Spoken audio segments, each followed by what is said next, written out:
Will future AI change our productivity guilt? So this is a real human emotion that many of us feel. I feel this all the time. I think I should be working and I should be focusing on my productivity, that I'm not necessarily good enough, that there is a lot that I should be doing at a given time. And now we have generative AI. This is the hot topic right now. We have generative AI that's come out that's promising to make us a lot more productive.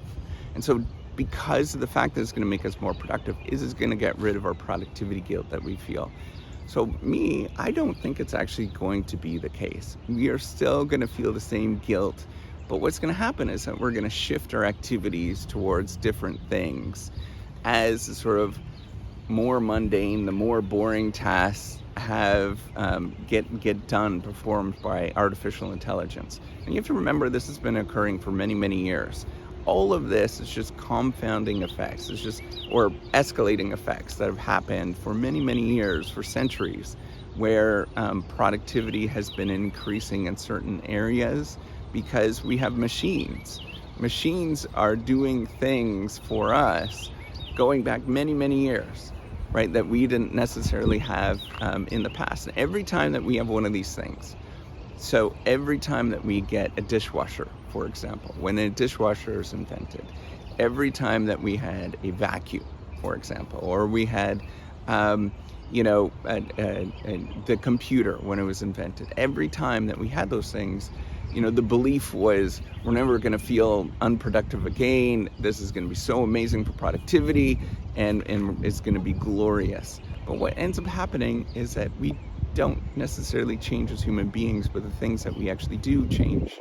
So we end up feeling increased productivity guilt, or the same productivity guilt. It doesn't necessarily change. Now, one thing that I do think might actually happen is that there might be an increase in productivity guilt.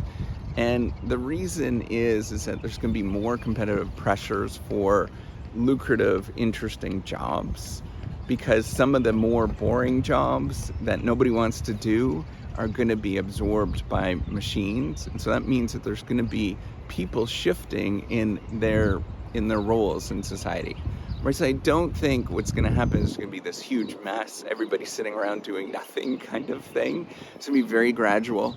And then as well, what's going to happen is that there's going to be shifting roles, from going from one thing to the next, to something that's a little bit more valuable and interesting for them. And as we sort of shift these roles, there's going to be increased demand for some of the ones that are already productive, right? So another thing that you have to point out is that we might actually experience even more productivity guilt, simply because that these machines are better at dealing with their emotions than we are, right? So when we get to the point, this might be 10 years from now, when we get to the point where the machines are managing our emotions, we might get frustrated with those machines, because we know that they're just better at doing their job than we are, right? And that's not very far away where that is actually going to occur.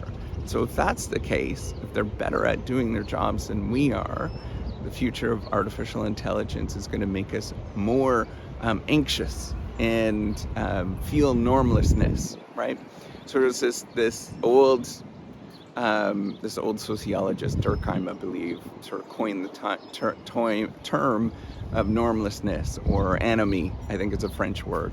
And the idea is that when we feel kind of, we don't know what to do, things are changing, we don't necessarily have anything that's well defined, we get anxious and we don't feel happy about ourselves. So I would expect, to be honest, that productivity guilt will continue, and might even get a little bit more severe than what it is right now. But who knows? We got to remember, all of this is new and all of this is changing rapidly. We've seen historical trajectories in the past, right? We know that these things keep going and they don't necessarily change that much of what we are as human beings, because we're human, right? We're kind of relatively static in who we are. We have only genetic code that has not changed that rapidly. And because we have that sort of consistent genetic code that doesn't change that rapidly, we're not going to be that much different than our ancestors from 10,000 years ago. And because of that, the productivity guilt that we feel right now likely will continue on for many years because it's a human thing to do. And maybe it might get worse depending on where you are and how you actually feel about this technology and what you're actually doing. All right, so give me a thumbs up if you like this video. Take care and have a wonderful day.